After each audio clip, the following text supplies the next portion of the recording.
partir de maintenant, je vais traiter des vrais sujets de BTS. Alors, ce sont des sujets qui sont issus de l'ancien BTS informatique.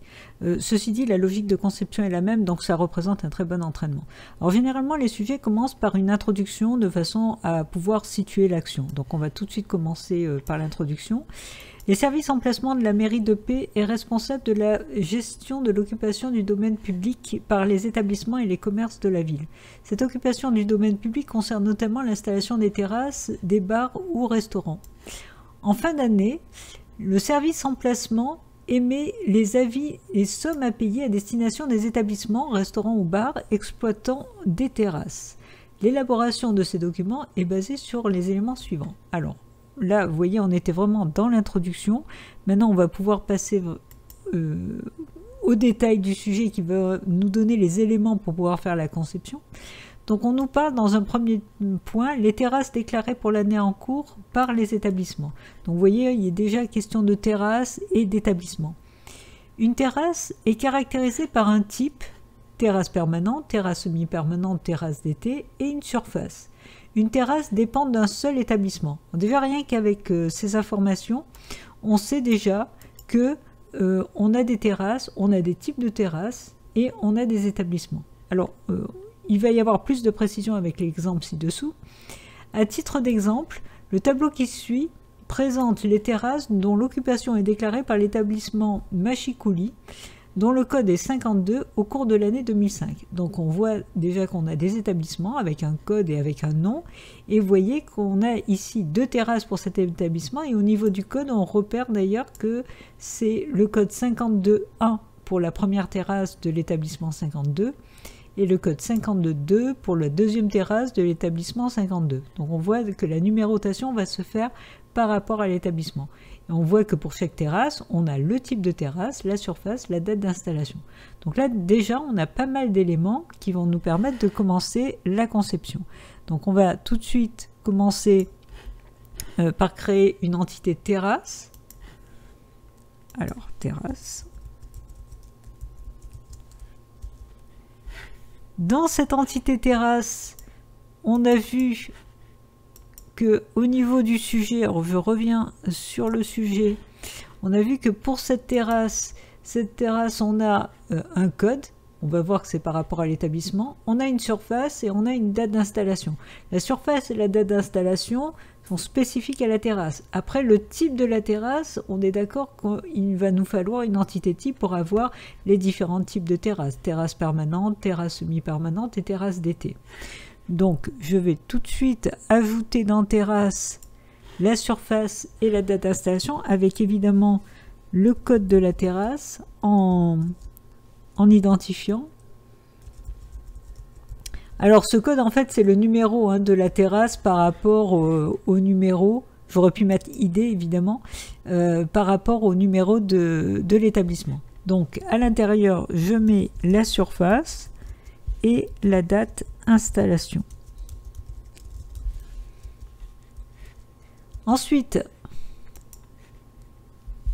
j'ai bien compris que la terrasse est rattachée à un établissement, puisque dans le sujet, on a vu que on a pour l'établissement Machikouli, on a 2 terrasses et qui sont même numérotées par établissement, 52.1, 52.2. Donc, au niveau de la conception, je vais créer tout de suite une entité établissement. Donc, établissement. Alors, pour le moment, dedans, je sais que j'ai un code établissement. Donc, je vais mettre code établissement. Alors là aussi, vous pourriez mettre ID, ça marche très bien. C'est juste que j'essaye de bien coller au sujet. Le code établissement est en identifiant et on a vu qu'il y avait au moins le nom de l'établissement. On ne sait pas s'il y a d'autres choses pour le moment, mais on a au moins ces informations. Et ce que l'on sait, c'est qu'une terrasse est rattachée à un seul établissement. Donc, et même numérotée par établissement. Donc on a affaire à un lien relatif entre terrasse et établissement. C'est bien la première terrasse de l'établissement, la deuxième, etc. Donc on a affaire à une dépendance fonctionnelle entre terrasse et établissement et une cardinalité 1,1 même plus fort qu'une cardinalité 1,1 puisqu'on a affaire à un identifiant relatif, donc 1,1R, pour dire que l'identifiant de terrasse, ça sera le code terrasse plus le code établissement, hein, donc le 52 du code établissement plus le numéro 1 de terrasse. Donc je reviens au sujet. Donc là, je me suis occupé du code terrasse, de l'établissement, de la surface, de la date d'installation. Il me reste à gérer le type de terrasse. Donc pour ça, je vais créer une nouvelle entité que je vais appeler tout simplement type terrasse. Donc type terrasse, dans lequel pour le moment je vais mettre juste le minimum vital, c'est-à-dire que j'ai besoin de mettre le code type terrasse, donc ou un ID, on est d'accord, hein, c'est pareil, et je vais mettre le libellé, hein, pour dire, pour mémoriser terrasse permanente, etc. Et on a bien compris qu'une terrasse n'est que d'un seul type, donc je vais faire une dépendance fonctionnelle simple entre terrasse et type terrasse. Donc là, je vais le mettre en dépendance fonctionnelle. Alors encore une fois, je vous rappelle que vous pourriez très bien laisser sous forme d'association. Donc là, je vais mettre une cardinalité 1,1. Vous pouvez le laisser sous forme d'association, vous pouvez mettre un nom, un verbe, ce que vous voulez dans l'association. De toute façon, quand on passe ensuite au modèle relationnel, à partir du moment où vous avez une cardinalité 1,1, vous êtes bien dans le cadre d'une dépendance fonctionnelle, donc dans le cas où vous n'aurez pas de table ici, mais vous aurez juste une clé étrangère dans terrasse. C'est-à-dire que dans terrasse, vous aurez le code type terrasse en clé étrangère pour savoir de quel type terrasse est la terrasse. D'ailleurs, j'ai un peu mal écrit le nom, donc on va bien préciser que c'est type terrasse. Voilà en ce qui concerne cette première partie, hein, on a traité tout ce premier tiré. Alors on passe ensuite aux tarifs. Les tarifs en vigueur, votés par le conseil municipal en début d'année, sont consignés dans un arrêté fourni en annexe 1. Ben, allons voir tout de suite l'annexe 1. Alors voilà à quoi ressemble l'annexe 1. On vous parle des tarifs 2005. On retrouve les trois types de terrasses, hein, terrasse permanente, semi-permanente et terrasse d'été. D'ailleurs, à ce sujet, vous remarquez que on a à chaque fois des dates, du 1er janvier au 31 décembre pour les terrasses permanentes. Pour les semi-permanentes, c'est du 1er avril au 31 octobre. Et pour les terrasses d'été, c'est du 15 mai au 15 septembre. Donc à chaque fois, on a une date d'ouverture et une date de fermeture. Alors, autant ne pas attendre et mettre tout de suite ces informations au niveau de la conception. Donc, dans type terrasse, on va rajouter tout de suite la date ouverture et la date fermeture.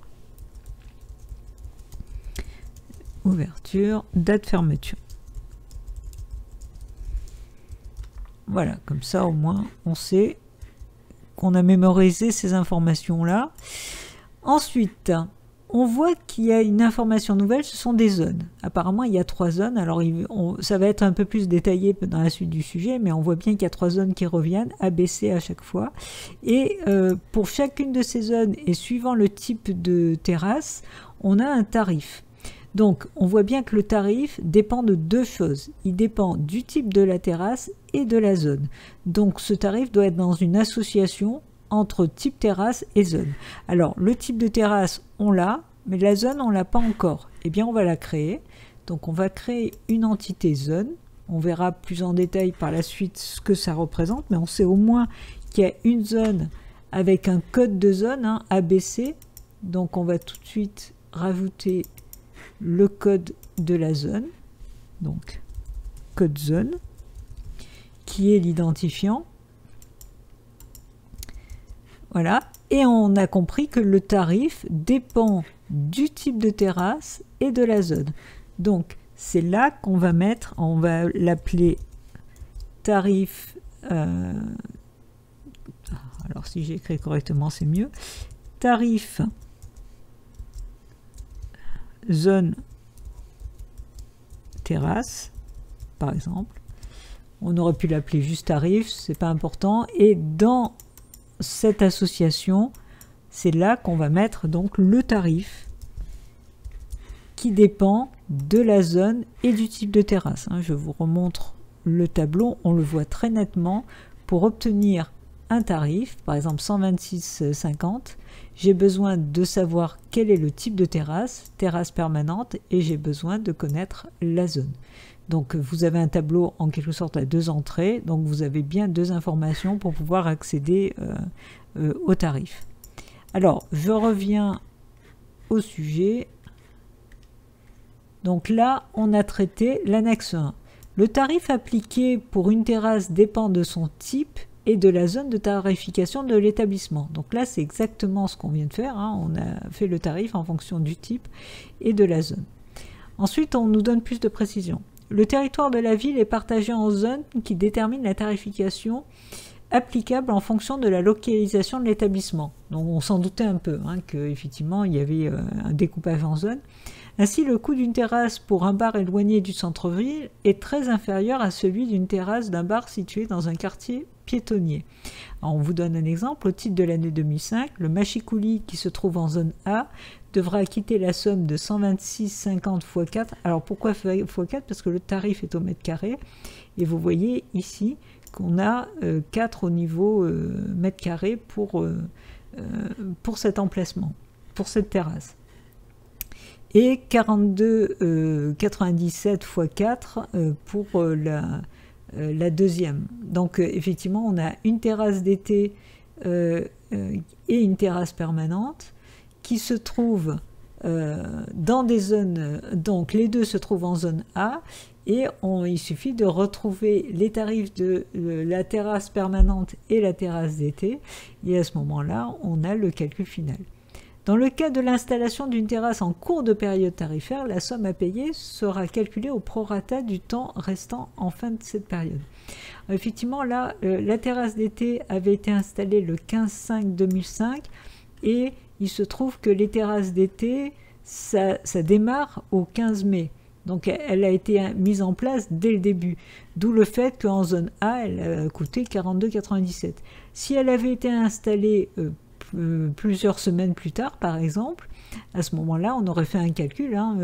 Là, ça représente 123 jours. Ça aurait pu représenter que 100 jours. À ce moment-là, on aurait fait x 100 divisé par 123 pour avoir vraiment le tarif. Donc, vous voyez que ça, c'est un calcul. Donc, on n'aura pas besoin de le mémoriser au niveau de la base de données. On saura retrouver facilement le calcul. Donc, on passe au tiret suivant. Les établissements occupant une terrasse située sur le domaine public, chaque établissement est identifié par un code. Il est décrit par une appellation commerciale et une adresse, et il est rattaché à une seule zone. Donc là, on a des informations supplémentaires sur l'établissement par rapport à ce qu'on avait jusqu'à maintenant. Donc on sait qu'il y a un code, dans ça on avait déjà mis un code, puisque c'était le code 52, enfin l'exemple du code 52 qu'on a vu plus haut. Mais par contre, on sait qu'il a maintenant un nom, on l'avait déjà puisqu'on avait le machicoulis, et on a l'adresse en plus, et on sait qu'il est rattaché à une seule zone. Donc on va pouvoir rajouter l'adresse et le rattacher à une zone. Donc dans établissement, en plus du nom, on va ajouter l'adresse. Voilà. Et on va le rattacher à une seule zone. Donc on va faire une dépendance fonctionnelle entre établissement et zone pour avoir la zone de l'établissement. Donc là, on a affaire à une dépendance fonctionnelle. Voilà. Et un 1,1 du côté d'établissement parce qu'un établissement n'est rattaché qu'à une seule zone. Voilà. Alors, on va pouvoir revenir au sujet, si j'y arrive. Donc là, on passe au point suivant. Les personnes physiques ou morales exploitant les établissements est redevable des sommes à payer. Il n'est pas rare qu'un exploitant ait la responsabilité de plusieurs établissements. Pour chaque exploitant, le service en placement connaît son nom ou sa raison sociale, son adresse et son téléphone. Donc on a besoin de mémoriser maintenant les exploitants, et on sait qu'un exploitant peut gérer plusieurs établissements. Donc à partir de là, on va faire une entité exploitant. Donc exploitant. Alors dans exploitant, on va déjà mettre les informations qu'on nous a données. Donc au niveau de l'exploitant, on a le code de l'exploitant, ou bien un ID, hein, comme vous voulez. Donc on va repérer les exploitants. On nous a dit qu'il y avait un nom ou une raison sociale, donc on va mettre juste le nom, l'adresse et le téléphone. Donc ça, ce sont toutes les informations qu'on nous a données sur l'exploitant. Et ensuite, on nous dit, attention, un exploitant peut très bien gérer plusieurs établissements. Et a priori, un établissement, en tout cas pour ce qu'on sait pour le moment, un établissement n'est géré que par un exploitant. Donc du coup, a priori, on part sur une dépendance fonctionnelle entre établissement et exploitant. Donc on met une dépendance fonctionnelle et on va mettre une cardinalité 1,1 du côté d'établissement. Alors, il y a un souci, je recommence.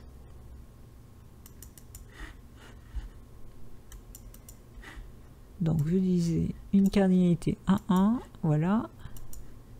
Voilà. Et un exploitant, donc, gère plusieurs établissements. A priori, un établissement n'est géré que par un exploitant. Alors, on va voir ce qu'on nous dit dans la suite du sujet. C'est là que ça va devenir peut-être un peu intéressant. On nous dit, dans le cas où un établissement change d'exploitant en cours d'année, donc là vous voyez, du coup nous on avait dit qu'un établissement était géré que par un exploitant, mais là on nous ajoute comme information qu'il peut changer d'exploitant en cours d'année. La somme à payer est répartie entre l'ancien et le nouvel exploitant au prorata du temps d'occupation. Il est possible qu'un exploitant cède un établissement puis reprenne l'exploitation sur une autre période. Alors là, on vous donne un exemple bien précis. On vous dit, le machicoulis a été exploité en 2004 par Pierre Lucas de janvier à mars, puis par la société Gauvry d'avril en juin, puis à nouveau Pierre Lucas jusqu'à la fin de l'année. Pierre Lucas va donc être facturé de l'occupation de la terrasse permanente pour 264 jours et la société Gauvry pour 91 jours. La société Gauvry va être facturée de l'occupation de la terrasse d'été pour 46 jours, du 15 mai à fin juin, et Pierre Lucas pour 77 jours, de début juillet au 15 septembre. Donc, si on vous donne autant de détails, et surtout si on vous dit que l'exploitant peut revenir sur l'exploitation d'un établissement, c'est pour que vous ne fassiez pas juste une modification en mettant une cardinalité 1n ici, hein, parce que 1n ou 0n n'a aucune importance, enfin ce serait plutôt 1n. Et là du coup l'association, je la remets, si j'arrive, je vais enlever la dépendance fonctionnelle. Alors, je vais y arriver. Donc je vais mettre une association normale. Alors je ne vais pas tout de suite la renommer parce que de toute façon elle est fausse. Alors, parce qu'on pourrait dire, bon ben un exploitant gère plusieurs terrasses et plusieurs établissements, pardon, et un établissement est géré par plusieurs exploitants. Et puis à l'intérieur, on pourrait imaginer mettre la date début et la date de fin. D'ailleurs, je vais tout de suite le faire pour que vous voyez mieux pourquoi ça ne marche pas. Donc là, je vais mettre juste, je vais mettre exploitation. Et imaginons qu'à l'intérieur d'exploitation, je mette date début et date fin. Alors, c'est l'erreur à ne pas faire. Pourquoi? Parce que, attention, si vous virez... Alors, effectivement, on a l'impression que l'établissement peut être géré par plusieurs exploitants à des périodes différentes. Mais on vous dit bien que le même exploitant peut très bien exploiter le même établissement à une première période dans l'année et puis à nouveau à une nouvelle période dans l'année. Et c'est là que l'association ne marche pas. Pourquoi? Parce qu'une association a pour identifiant les liens directs, hein, donc code établissement et code exploitant, et vous savez qu'un identifiant est unique. Donc on ne va pas pouvoir avoir deux lignes dans la table qui sera issue de l'exploitation, on ne pourra pas avoir deux lignes qui possèdent le même code d'établissement et le même code exploitant. Et pourtant, c'est ce qu'on veut, puisqu'on veut que le même exploitant puisse gérer le même établissement à deux moments différents. Du coup, ça ne marche pas l'association. Alors, comment on va gérer ça? Eh bien, on va gérer ça, alors je vais le supprimer, et on va gérer ça sous forme d'entité. Donc, on va créer une entité exploitation, au lieu de faire une association, et on a besoin que... Alors, pourquoi une entité? Parce qu'on a besoin que la date soit en plus en identifiant, parce que c'est vraiment par rapport à un établissement et une date qu'on saura qui l'exploite. Donc le mieux au niveau de l'identifiant d'exploitation, ça va être de mettre justement la date de début d'exploitation, date deb, alors je vais mettre, bon c'est pas la peine de mettre exploitation, donc date deb je vais le mettre en identifiant, je vais mettre la date fin en attribut simple, et on va créer un lien relatif entre établissement, exploitation et établissement. Donc là, je vais le mettre d'abord en dépendance fonctionnelle et mettre un lien relatif ici. Donc lien identifiant relatif. Alors, pourquoi j'ai fait ça? Parce que je repère une exploitation, non pas par l'exploitant, je vais relier à l'exploitant, hein, mais comment je la repère au niveau identifiant? Je la repère par rapport à un établissement à une date. C'est-à-dire qu'on est d'accord qu'un établissement à une date précise, à une date de début précis, n'est exploité que par un seul exploitant. Et en tout cas, ça me permet de repérer une seule exploitation. Donc là, je vais faire une dépendance fonctionnelle pour avoir quel est l'exploitant qui exploite cet établissement à cette période-là. Donc je fais une dépendance fonctionnelle et je mets un 1 de ce côté. Donc là, cardinalité 1. Donc une cardinalité simple, hein, c'est pas la peine de faire un lien relatif, puisqu'il ne peut pas y avoir, pour une période, hein, une exploitation précise, il ne peut pas y avoir plusieurs exploitants en même temps. Donc comprenez bien la logique du système. Pour une exploitation c'est quoi? C'est un établissement plus une date de début. On a les deux en identifiant. Donc effectivement, un établissement à une période précise, il n'y a qu'une seule exploitation qui est gérée que par un seul exploitant. Donc on va voir maintenant la suite du sujet. Dans la perspective du développement d'une application spécifique, cette étude de l'existant est complétée par le recensement de fonctionnalités que devra offrir le futur logiciel. Le résultat de cette étape fait apparaître les 4 besoins suivants. Alors, on vous dit, alors, en fait, il y a plusieurs besoins. Tenir à jour la liste des établissements et notamment pouvoir trouver tous les exploitants successifs d'un établissement. Donc là, en gros, ces points du sujet, c'est plus pour voir, pour que vous vérifiez si vous avez tout traité. Alors effectivement, à l'heure actuelle, on a bien dans notre modélisation la possibilité de retrouver tous les exploitants successifs, hein, puisque on a l'historique avec exploitation. Hein. L'exploitation me permet d'avoir à chaque fois, pour une période, quel est l'exploitant qui s'est occupé de l'établissement. Ensuite, je reviens au sujet.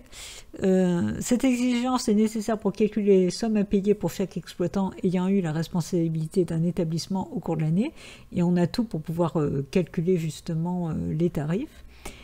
Tenir à jour la liste des terrasses. Bon, donc on a justement une entité terrasse qui est rattachée à l'établissement, donc on a tout ce qu'il faut à ce niveau-là. Seules les terrasses de l'année en cours devront être gérées pour l'application. Alors, heureusement, parce que là pour le moment on a géré effectivement que les terrasses en cours, il faudrait rajouter une temporalité pour pouvoir gérer les terrasses des années, des autres années. Enregistrer en début d'année les nouveaux tarifs. Bon, on a l'entité, on a l'association pour pouvoir mémoriser les tarifs. L'historique de la base tarifaire n'est pas souhaité, donc on n'a pas besoin de mémoriser les tarifs des années précédentes. Sinon, il faudrait rajouter une entité date. et éditer les sommes à payer. Donc là, on a effectivement tout ce qu'il faut pour pouvoir gérer, pour pouvoir éditer les sommes, hein, puisque on connaît les dates début et dates de fin, on connaît les tarifs suivant les dates, donc avec des requêtes SQL, on doit pouvoir tout trouver. Donc encore une fois, dans ce genre de sujet, il faut être capable de mémoriser uniquement ce qui est nécessaire pour pouvoir répondre aux différentes questions. Et vous voyez aussi qu'il y avait, il y avait quand même une difficulté intéressante, c'était l'exploitation, où vous auriez pu tomber dans le piège de faire juste une association entre exploitant et établissement. Ça posait problème au niveau de l'identifiant. Donc faites très attention à ce qui est demandé au niveau du sujet, de façon à répondre exactement aux attentes. Voilà, on en a terminé pour ce sujet. Donc je vous dis à très bientôt.